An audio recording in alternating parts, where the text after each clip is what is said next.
This person still thinks about you, more than they would like, more than they admit to anyone. They feel the urge to write, to reach out, to ask how you're doing. But they freeze, swallow their impulse, pretend they've forgotten. But they haven't forgotten. The desire still lives, even if it's hidden beneath layers of silence and pride. This person feels it, in their body, in their dreams, in the songs you don't even know they listen to. But they're ashamed of what they did, of what they said, of how they acted when all you wanted was their presence. They keep reliving the scenes, trying to find some justification for their own absence, but deep down they know they were wrong, and have no idea how to fix it. You haven't left their mind, let alone their heart. But this person is afraid of looking weak, afraid to admit how much you still matter. Because if they open up, they'll have to face the possibility of hearing, "Now it's too late." So they hide, they disguise it. They distance themselves as if it were a choice, when in reality it's cowardice. They do everything to appear fine, but they carry you in every detail of their daily life, in a scent, in a place, at a specific time of day when everything feels heavy and their chest tightens. This person wishes they could go back, but they're afraid of not knowing how to be welcomed anymore, because they know they've hurt you, and they doubt whether you would still have space for everything that wasn't said. Have you felt this too? That urge to go back, but frozen by the shame of what was done? And if you realize something, remember, no one is more afraid of going back than someone who still truly desires. You know, even if you don't say it out loud, even if you try to move on, even if you distract yourself, keep busy, fill your life with noise, deep down you've already noticed. This person still desires you. It doesn't matter the time that has passed. It doesn't matter the last message. It doesn't matter the silence that dragged on for weeks, months. The desire remains, and it's in a place they no longer know how to reach. It's in a corner that refuses to die. Because it's not just a desire for flesh, it's something denser, more intertwined, more rooted. This person remembers, but doesn't share, observes, but doesn't come closer, feels, but stays silent. Not for lack of wanting, but from too much shame. Yes, shame. Shame for what they did. Shame for how they treated you. Shame for confusing pride with courage. Shame for thinking they could lose you and still find peace. They realize this now, but they don't have the courage to face their own reflection, let alone yours, because they know what they did. They know what they said. They know what they kept silent about, and they know that maybe they've lost something they won't find again. That's what hurts. It's not the longing. It's the hidden regret behind all the excuses they've rehearsed, behind the short phrases, the cold emojis, the "I'm fine" that never was. You feel it, right?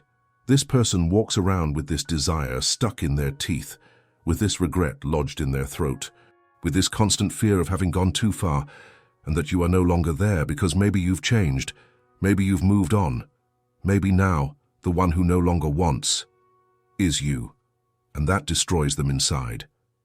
Do you know why? Because this person thought they had time, thought they could play around with their feelings, that you would always wait, that eventually everything would resolve itself. But time doesn't wait. You didn't wait.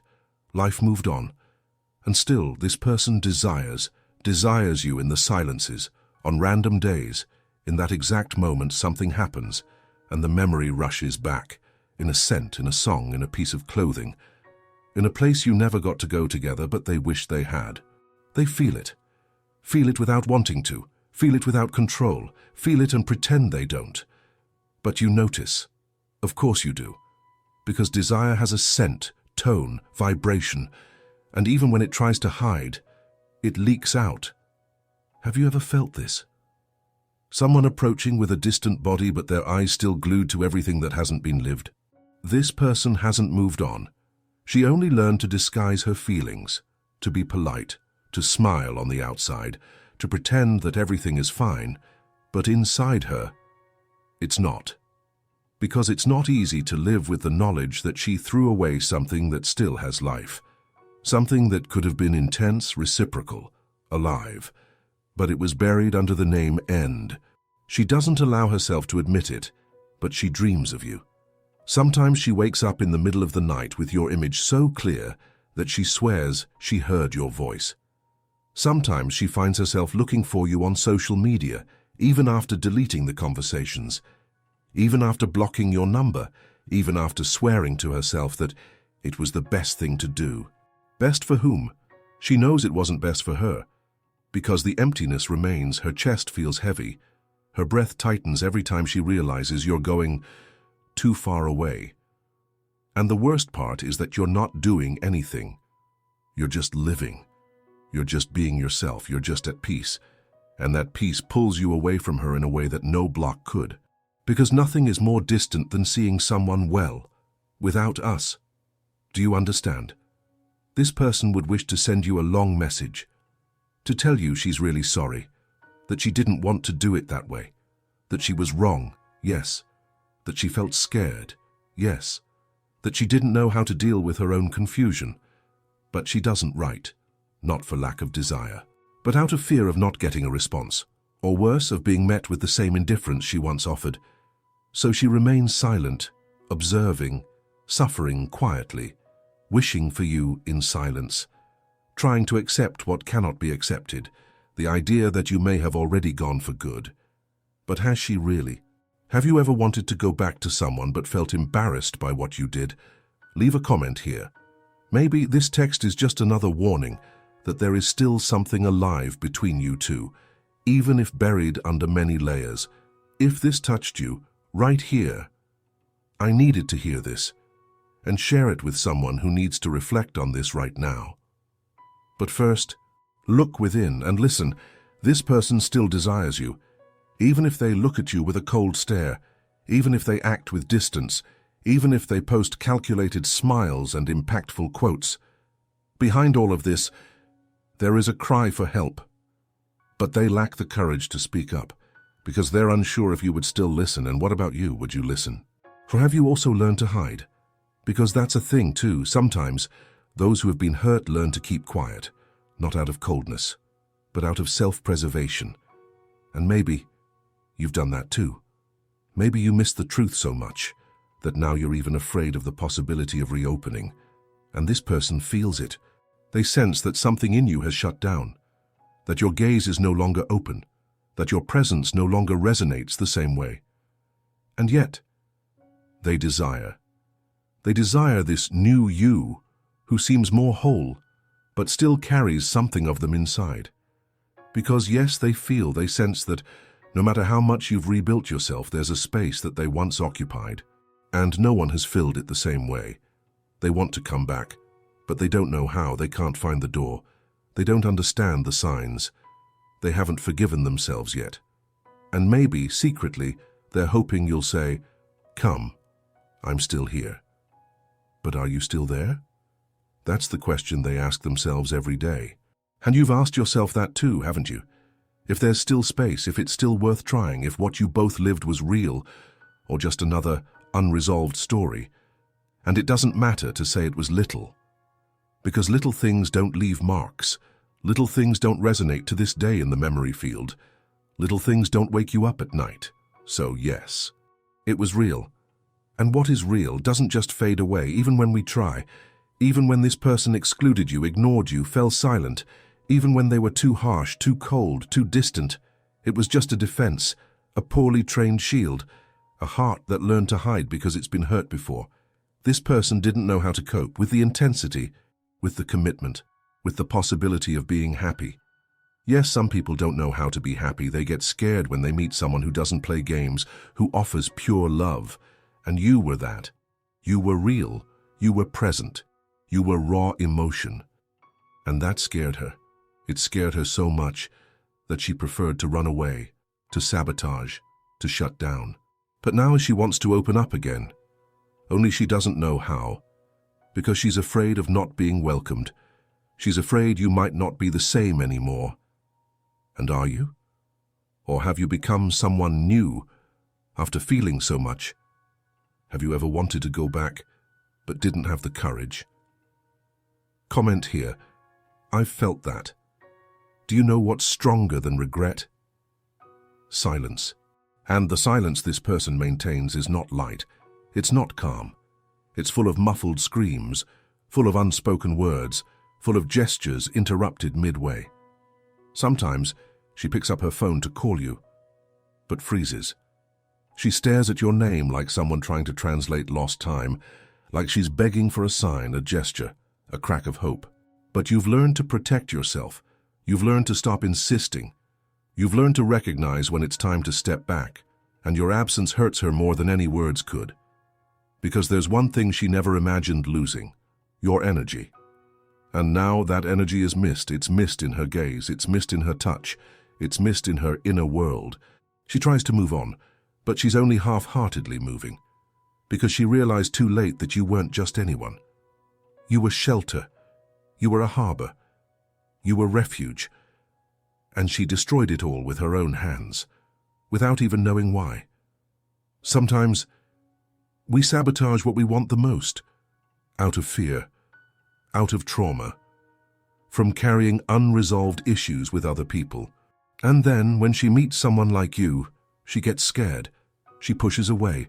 She says it's not the right time, that she needs space, that she doesn't know how to love anymore. But she did. She just didn't want to, or didn't have the strength to truly want it. Is it too late now? Only you can say. Because this person still desires. She desires with a racing heart, with an unsettled memory, with a heavy soul, but she's stuck, frozen, full of shame, full of doubt. What if you made it clear that you still feel something? Would she have the courage? Or have you also grown tired of signaling without a response? This is the crossroads. Someone desires but remains silent. Someone else feels but no longer hopes. Can you perceive this? This invisible movement, this presence that still lingers, this vibration that never died. It's still there, hidden, weak perhaps, but alive. Because when desire is real, it doesn't die. It just changes tone. And even in silence, you feel. Have you ever felt that someone still wanted you but didn't know how to come back? Then write, "I've noticed," or "I feel it too." That person still desires you, but they no longer have the courage to be wrong. And you? Will you have the courage to be honest with what still lives inside? Or will you keep pretending you've moved on, while every sentence here seems written just for you? Will you continue pretending you've moved on? Even feeling all of this in your chest, even realizing how this absence is still full of presence, because yes, and that person is still there, in memory, in body, in the frequency of the things you try not to remember, but you feel. You feel. And that's why you can't just move on, because what you shared, no matter how brief it was, touched parts of you that no one else could reach. It showed you versions of yourself you didn't even know existed. And even if it hurt, you know, it was real. That person still desires you with the same longing as before, but now mixed with guilt, mixed with nostalgia, mixed with doubt. They sleep wanting you to dream of them. They wake wanting you to think of them. And it's not madness, it's connection. This connection that, even when hurt, has not been broken. It's just suspended, formless, wordless, bodiless. But it is. And maybe you desire as well. But you've learned to hide as well as they have. Maybe you refuse to admit it, so you don't allow yourself to be vulnerable again. To not feel again all that you tried to bury. To not open again a space where once you were hurt. But notice, her desire today is different. It's no longer that reckless desire. It's not impulse, it's not neediness, it's weight, it's regret. It's the pain of someone who realized the value of something only after losing it. She wanted to tell you, but she's afraid of seeming weak, afraid of seeming needy, afraid of seeming like that person she once swore she wouldn't be. And that's why she stays silent, pretends to be mature, pretends that she's okay, but the truth shows in her eyes, in her posts, in the way she avoids talking about you but can't stop observing you, and you feel it. It's noticeable, even if no one talks about it, even if friends say it's over, even if logic says it was for the best. You feel it, because presence can't be faked, and absence can't be disguised. And the worst part is that now she's aware. She knows exactly where she went wrong. She knows how much she demanded from you, how much she expected you to accept everything silently, how much she tested your patience, your commitment, your ability to stay, and you stayed until you couldn't anymore. You stayed when you were already tired. You stayed when you had already lost yourself. You stayed trying to save something that only you carried, and still, this person desires you. It's not easy to admit. For her, it's impossible. But she desires you.